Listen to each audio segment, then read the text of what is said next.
நண்பர்கள் அனைவருக்கும் வணக்கம். இன்றைய நாளிலே பத்திரிகைகள் ஒரு பார்வையோடு சந்திக்க போகின்றோம். தினக்குரல் பத்திரிகை என்னென்ன விடயங்களை சொல்லப் போகிறது என்ற அடிப்படையிலே பார்க்க போகின்றோம். நண்பர்களே, இந்த அடிப்படையிலே பார்க்கின்ற பொழுது தினக்குரல் பத்திரிகையானது செம்மணியில் மேலும் 7 எலும்புக்கூடுகள், இதுவரை 63 எலும்புக்கூடுகள் இன்றுடன் அகழ்வு பணி முடிவு என்ற செய்தி வந்திருக்கிறது. இன்றுடன் அகழ்வு பணிகள் தற்காலிகமாக நேற்றைய நாளோடு நிறுத்தி வைக்கப்பட்டிருக்கின்றன. அந்த செய்தியை முழுமையாக பார்க்கலாம். செம்மணி மனித புதைகுழி வழக்கில் நேற்று புதன்கிழமை மேலும் 7 எலும்புக்கூடுகள் அடையாளம் காணப்பட்ட நிலையில் இதுவரை 63 எலும்புக்கூடுகள் அடையாளம் காணப்பட்டு அதில் 54 எலும்புக்கூடுகள் முழுமையாக அகழ்ந்தெடுக்கப்பட்டிருக்கிறது. 54 முழுமையாகவும் ஏனைய எலும்புக்கூடுகள் ஒரு சில பாகங்கள் எடுக்கப்பட்டு முழுமையாக மொத்தமாக 63 எலும்புக்கூடுகள் எடுக்கப்பட்டிருக்கிறது. நேற்றுடன் தற்காலிகமாக அந்த அகழ்வு பணி நிறுத்தப்பட்டிருக்கிறது என்றுதான் அந்த செய்தி வந்திருக்கிறது. அதே போல நண்பர்களே, பிரதான தலைப்புச் செய்தியாக கஜேந்திரகுமார் பொன்னம்பலத்தில் இன்னொரு செய்தி வந்திருக்கிறது. மனித புதைகுழிக்கு உள்ளக விசாரணை நடக்கும் என்றால் செம்மணிக்கு நீதியை எதிர்பார்க்க முடியாது. அரசாங்கமே குற்றவாளி தரப்பாக இருக்கும்போது குற்றம் சாட்டப்பட்டவர்களை விசாரிப்பது எப்படி நியாயமாகும்? கஜேந்திரகுமார் எம்பி கேள்வி என்ற செய்தி வந்திருக்கிறது. செம்மணி மனித புதைகுழி விடயத்தில் உள்ளக விசாரணைகள் நீதி எதிர்பார்க்க முடியாது என்று தமிழ் தேசிய மக்கள் முன்னணியின் பார்லமெண்ட் உறுப்பினர் கஜேந்திரகுமார் பொன்னம்பலம் தெரிவித்தார் என்ற செய்தி வந்திருக்கிறது. பார்லமெண்டத்தில் நேற்று புதன்கிழமை இடம்பெற்ற யுத்த ஞாயிறு தாக்குதல் தொடர்பான ஒத்துழைப்பு வேலை பிரேரணையின் போதே இந்த விடயம் பேசப்பட்டிருக்கிறது. அதே போல செம்மணிக்கு அரசு செல்லாது ஏன் கேள்வி எழுப்புகிறார் ஹக்கீம் என்ற செய்தி வந்திருக்கிறது. தினக்குரலிலே தேசப்பற்றாளர்களின் அதிகாரத்திற்கு அச்சப்பட்டே அரசாங்கம் மனித புதைகுழிகள் விடயத்தில் கவனம் செலுத்தாது இருக்கிறது என்று குற்றம் சாட்டிய ஸ்ரீலங்கா முஸ்லிம் காங்கிரசின் தலைவர் ரவுஃப் ஹக்கீம் செம்மணி மனித புதைகுழி உள்ள இடத்திற்கு இதுவரையில் அரசாங்கமோ காணாமல் போன அலுவலகமோ செல்லவில்லை. அதாவது ஒரு சிறுபான்மை இனத்தைச் சேர்ந்த கட்சிகளைச் சேர்ந்த சக முஸ்லிம் கட்சிகளைச் சேர்ந்த பாராளுமன்ற உறுப்பினர் ஹக்கீம் பேசுவது என்பது ஒரு முக்கியமான விடயம். இந்த விடயம் வரலாற்றிலே பதிந்து வைக்க வேண்டிய விடயம் என்றால் அவர்கள் தமிழர்கள் சார்ந்து பேசுவது என்பது மிகவும் ஒரு ஆர்வமான விடயம் என்றுதான் பார்க்க வேண்டும். அதை தமிழர்களுக்கு நீதியை பெற்றுத் தருவது ஒரு வகையிலும் அது ஒரு தாக்கத்தை ஏற்படுத்தக்கூடும் என்ற அடிப்படையிலே அந்த செய்தியை பார்த்துக்கொண்டு தொடர்ச்சியாக ஸ்ரீதர் தேட்டரிலும் மனித புதைகுழியா முடிந்தால் நிரூபியுங்கள் EPDP சவால் என்ற செய்தி வந்திருக்கிறது.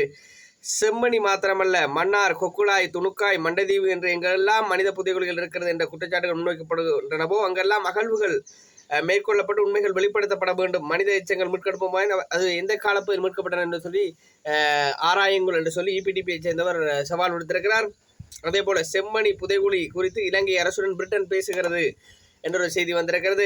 செம்மணி மனித புதைகுழி குறித்து பிரிட்டன் இலங்கை அரசாங்கத்துடன் பேச்சுவார்த்தை மேற்கொண்டுள்ளதாக பிரிட்டனின் வெளிவிவகார அமைச்சர் டேவிட் லமி தெரிவித்தார். அதாவது பிரிட்டனின் எம்பி உமா குமரன் விடுத்த கோரிக்கையை அடுத்துத்தான் இந்த விடயம் பேசுபொருளாகி இருக்கிறது. அதே போல நண்பர்களே, தமிழக அரசே இன்னும் பேசாமல் இருப்பது ஏன்?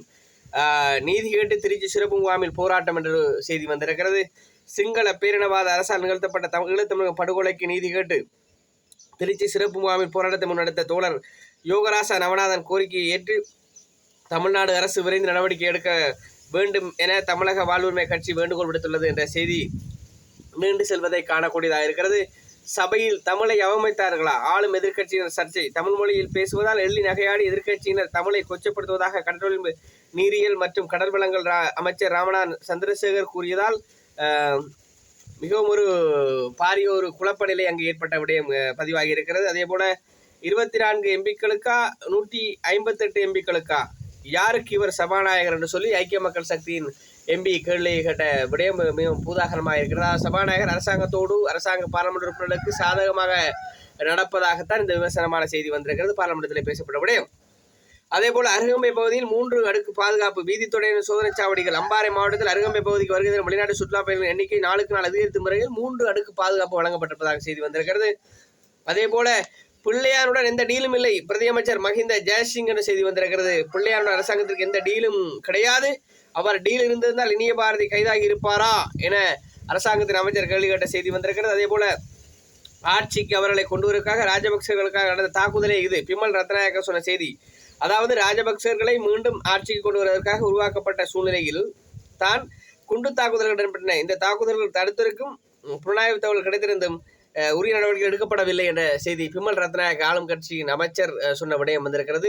ஏற்கனவே நேற்றைய பாராளுமன்றத்திலே பரவலாக பேசப்பட்ட விடயம் இந்த உயிர்த்த ஞாயிறு தாக்குதல் தொடர்பிலே பிள்ளையான் ஏற்கனவே அறிந்திருந்த விடயம்தான் மிகவும் ஒரு பாரிய ஒரு விடயமாக பேசுபொருளாக இருக்கிறது. அதே போல உயிர்த்த ஞாயிறு தற்கொலை தாக்குதல் நடத்திய வலையமைப்பு இந்த அரசுக்குள் செயற்படுகிறது என்ற ஒரு செய்தி வந்திருக்கிறது.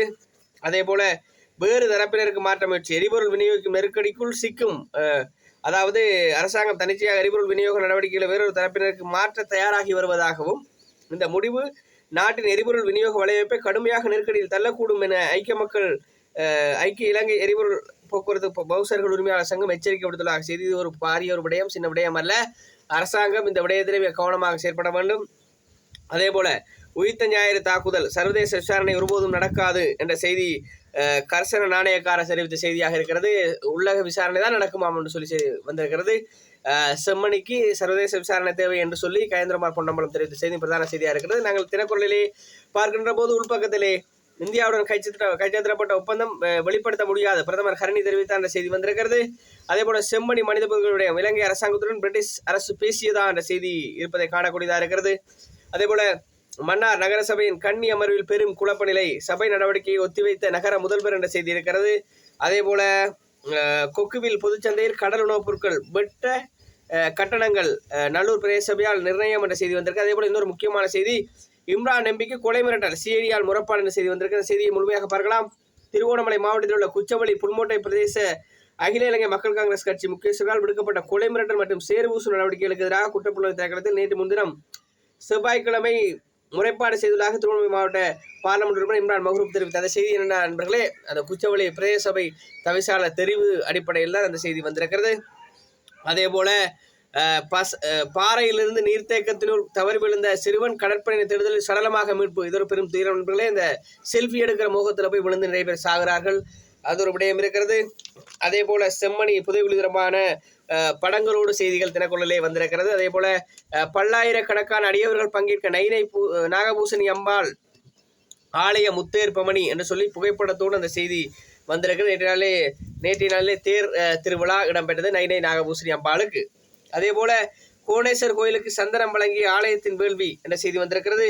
திருக்கோணேஸ்வரம் ஆலயத்திற்கு சந்தனத்தை வழங்கிய பெருமையுடைய வரலாற்றை சிறப்புமிக்க மூதூர் கட்டைப்பறிச்சான் அம்மன் நகர் அம்மச்சி அம்மன் ஆலய பரிகள வேள்வி நேற்று புதன்கிழமை சிறப்பாக நடைபெற்றதாக அந்த செய்தி வந்திருக்கிறது நண்பர்களே.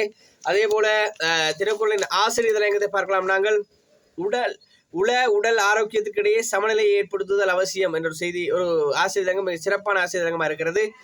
தினக்குறள் இப்படியா வித்தியாசமான ஆசிரியர்களை வரைவதிலே அந்த திருக்குறள் ஆசிரியர் மிக நேர்த்தியாக செயற்பட்டு வருகிறார். அதே போல பூமி மௌனம் காக்க மறுக்குமிடம் மீண்டும் பேசுகிறது செம்மணி சக்குன கமகி அவருடைய கட்டுரை வந்திருக்கிறது தினக்குறளிலே. அதே போல இனப்படுகொலை தடுக்கும் சாசனத்துக்கான கடப்பாட்டை மீறுகிறது அமெரிக்கா, ரெர்ரி ஹென்சன் அவருடைய கட்டுரை வந்திருக்கிறது தினக்குறளிலே.